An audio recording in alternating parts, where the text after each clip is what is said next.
Toujours autant de crimes policiers, toujours autant de discriminations racistes, toujours autant de stigmatisation et toujours autant de discours politiques qui essayent de monter les Français les uns contre les autres. 32 ans après la marche pour l'égalité et contre le racisme, et 10 ans après les révoltes des quartiers populaires, le constat est sans appel. Les populations issues de l'immigration post-coloniale et des quartiers populaires sont de plus en plus exposées aux violences et aux crimes policiers, aux discriminations systématiques, aux humiliations et à une précarisation organisée.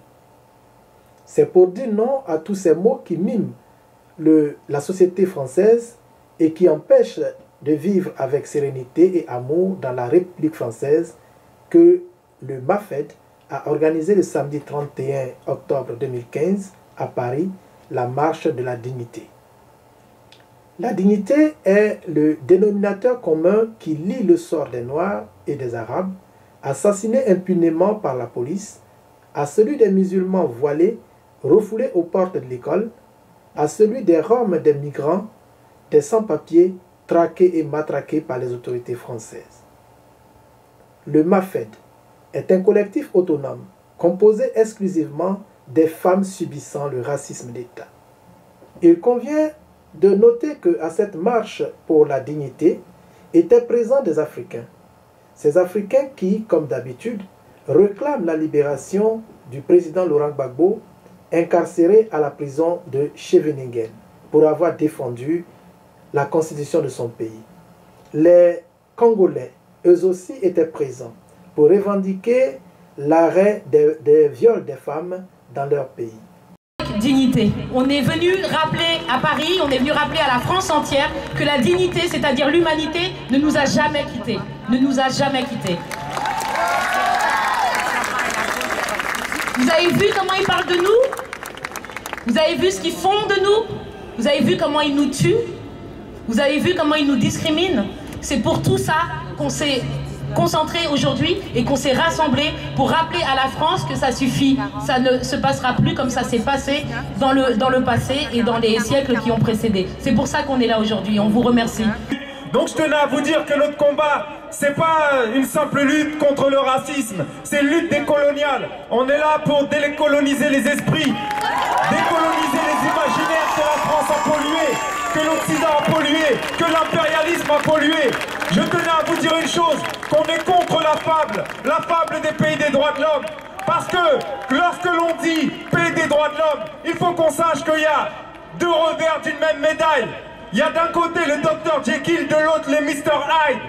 Donc quand je dis pays des droits de l'homme, il faut savoir qu'il y a la France-Afrique qui va avec. Il faut savoir qu'il y a la colonisation qui va avec. Il faut savoir qu'il y a l'esclavage qui va avec.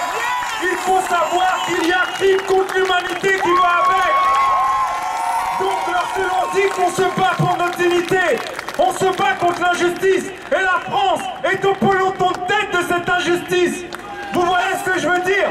Il faut savoir que lorsque la justice dit qu'elle rend la justice, c'est juste parce qu'elle s'appelle justice.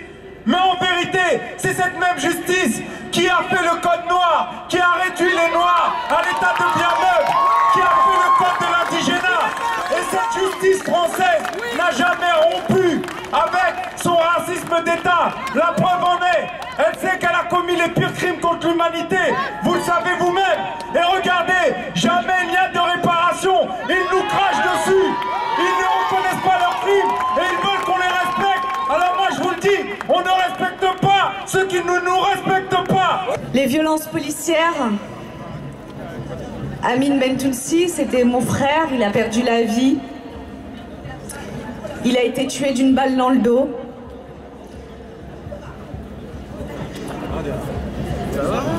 Il y a 3 ans de cela. On a voulu le rendre coupable à titre posthume de sa propre mort. Et je me suis dit que c'était pas possible. C'était pas possible en tant que sœur, en tant que mère, mon fils qui est là à présent. C'est pour lui que je me bats, pour vos enfants, pour la génération à venir, puisque ça fait 10 ans, ça fait 30 ans que ça dure. Nous avons déclaré notre indépendance aujourd'hui. Nous continuerons à l'affirmer jour après jour contre toutes les attaques, contre toutes les infamies, contre tous les meurtres qui continueront malheureusement à intervenir. Nous ne lâcherons rien. Et nous savons maintenant que toutes celles et ceux qui ne luttent pas contre le racisme en sont complices. Nous ne sommes plus complices du racisme. Nous avons décidé de le combattre inexorablement, définitivement, pour qu'il arrête de détruire nos vies et de nous empêcher d'exister. Et de crier ensemble notre mot d'ordre, dignité. Nous sommes venus ici de tous les quartiers de France. Nous sommes venus ici pour répondre à l'appel magistral d'Amel Bentounsi. Peu importe la ville, peu importe le quartier, pour nous, les violences institutionnelles et les violences policières sont les mêmes. La hagra est la même, le racisme est le même, le mépris de classe est le même. La misère est la même. D'abord, mettre des mots sur ces violences qui s'exercent sur nous. N'ayons pas peur des mots. Il s'agit du racisme, de l'islamophobie, du sexisme, du validisme, de la transphobie, de la lesbophobie. Nous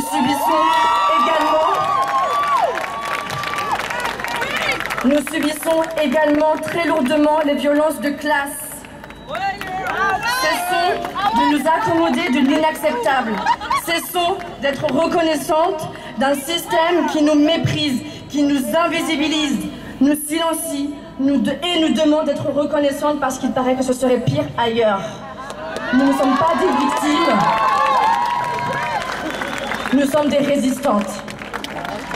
Nous résistons au néocolonialisme et au système hétéro-blanc-triarcal.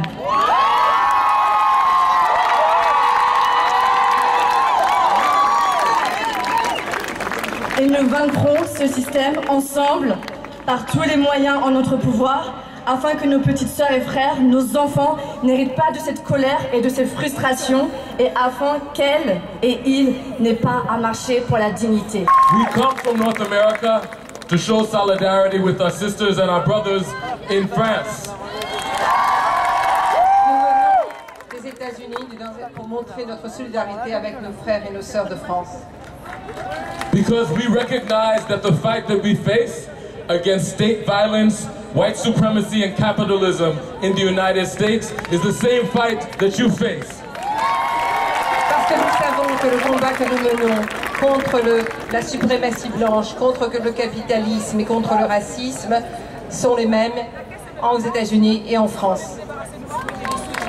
Esclaves, insurgés, rebelles, marrons, morts sans sépulture. Nous nous tenons sur les épaules de nos ancêtres colonisés, insurgés, rebelles, révoltés.